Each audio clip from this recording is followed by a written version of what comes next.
Modern MMORPGs are often faulted for getting too far from their roots in terms of multiplayer content, streamlining the leveling process to allow for or even encourage solo play, while the opportunity to socialize is still there. Without being forced by difficulty and game mechanics to speak to each other, many players just quietly do their own thing. Which is why the announcement of the Final Fantasy XIV Squadron system and the command missions, which allow you to take 3 NPCs into a dungeon and skip the multiplayer aspect entirely, I initially felt was just such a terrible decision by Square Enix. But let's talk about why it might be growing on me.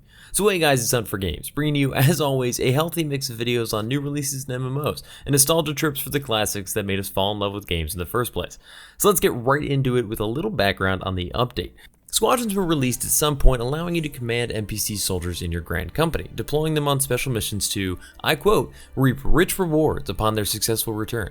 I missed that update. I might have been a little out of touch with 14 at the time. I'm not sure, but it happened at some point. The more important one was with 4.1 of Stormblood, allowing you to take these brave, foolish Grand Company members under your command with you into a 4-player dungeon, replacing the 3 players you'd normally have to recruit with NPCs. They can fulfill any role, and their jobs can be changed if you so choose back at headquarters, I guess? So let's get my initial concerns out of the way. Why did this scare me? I love MMORPGs. I think growing as a character and becoming stronger in a beautiful, huge world surrounded by real people is one of the best concepts there is. But lately, in an attempt to draw in more players, many MMOs have made playing solo either as fast or in some cases faster than playing with friends, at least for many parts of the game. Final Fantasy XIV is borderline on that issue. It can be very difficult to play with friends outside of certain types of events, as much as the initial leveling experience is done through story quests that are mostly done solo. Regardless of how you feel about that, dungeons are where you get to truly shine as a group, and it's the first way that Final Fantasy XIV introduces you to the idea of working as a larger group of people. In hearing about the Squadron command missions, my fear was that one of the best multiplayer aspects of this game would be essentially replaced with a single player version.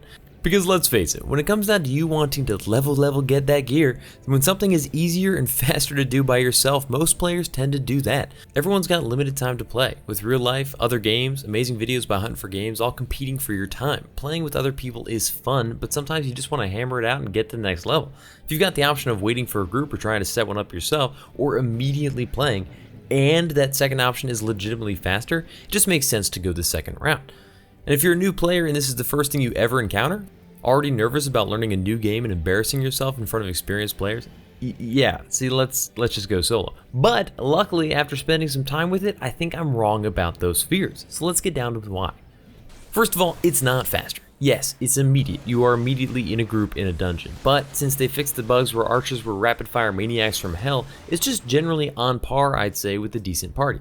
Well-geared party members familiar with the dungeon and the game will blow these guys out of the water, especially considering you have to kind of manually work them around complicated mechanics, like popping bubbles or barriers, or moving an enemy out of a specific spot.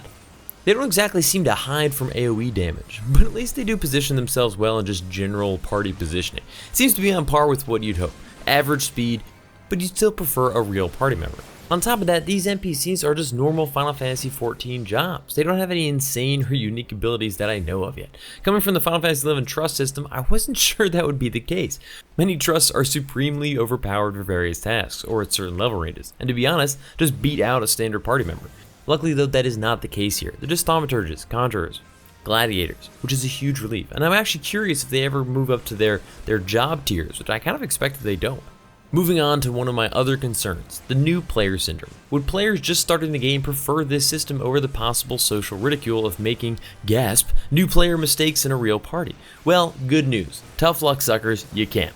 The level requirements to engage in this are pretty up there at like level 47 or so, and you have to be a high-ranking Grand Company member as well, which can take a lot of time, even if you know the system is there right away as you start the game. New players won't be getting access to this system day one, so they'll have to learn the game the old-fashioned way before even being able to try out the squadrons. On top of that, once you actually do have access, you've got to go through the grind of leveling these NPCs up, which I'm still working on. These guys start at level 1 just like anyone else, and they have to go on various missions to improve their stats and gain experience, the latter of which takes 18 hours. And while they're out on these missions, you can't access them, meaning you'll have to choose whether you'd rather they'd make their own progress or you take advantage of these command missions. New expansions will be protected as well, because the NPCs won't be able to level fast enough to keep up with your character progressing through the new expansion. So it'll make more sense for you to group up for dungeons than, wait the days or weeks for your NPCs to catch up to you. Again, they're just gating this behind time and experience, which in this case I think is important and great.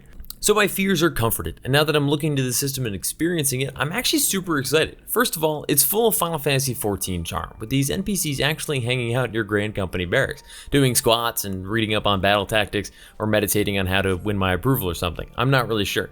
It has ties to the game you've been experiencing. You've earned a rank in your Grand Company where there should be people under your command, and it's cool to see that take place. And you can actually see these NPCs physically in the world, in the barracks, instead of just a stat on a paper or report. You can watch them grow, get better gear, and having them come out on a dungeon run with you feels like it's sort of all worth it, that you're helping raise up more protectors of Eorzea. It can be frustrating when these brave NPCs that you put so much personal time into just sort of stand in the fire and take it, but they are at least pretty durable. So what's this for though? I mean ultimately I can see a couple of uses that I'd probably use it for. Farming is an obvious winner, as you're the only one there getting drops. Additionally, if time is limited and the finder is saying half an hour wait before you're going to get into a party, definitely a winner to jump in with your NPCs. But these two aren't the reasons that have me most excited. Honestly, I'm just thrilled that there's finally a way to experience group content without the pressure of players that have run through some of these dungeons hundreds of times. When I first went through all the hard mode dungeons a couple years ago, I was so nervous because everyone was just on fire, mass pulling, skipping sections. It was a bit nerve-wracking. I'd never seen this stuff and they were, veterans. If you're playing a new job or returning from a long break, sometimes you just want to chill and figure stuff out for a bit. Now you can do that at your own pace in an actual group setting. No matter how many tiny mandragoras you slay on your healer, you're not going to get the full experience if you don't have a party to heal, and now you can practice with that.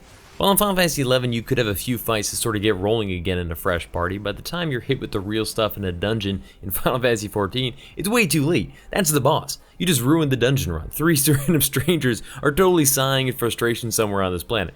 Maybe that's just me, but despite my many years with MMOs, or honestly maybe because of them, I just want to make sure I'm good to go if I'm affecting other people's days. And this is just one more way to get there.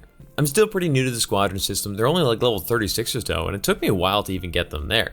But it seems like a pretty good idea so far. It's not overly powerful, preventing me from wanting to get together with real players, but at the same time, it does have its uses. So let me know what you guys are thinking. Is this good, bad, indifferent? Final Fantasy XIV continues to grow and expand, and I appreciate changes like this as long as it doesn't take us further away from any actual multiplayer experience. And now that it's been out for a couple months, people can probably tell whether or not that's been the case. I certainly didn't notice a difference queuing up for dungeons myself, but let me know if you think you do. Hit me up at Churro on Goblin if you play some 14, and obviously look out for more Final Fantasy XIV videos in the future. I'll see you guys all in the next one. Peace.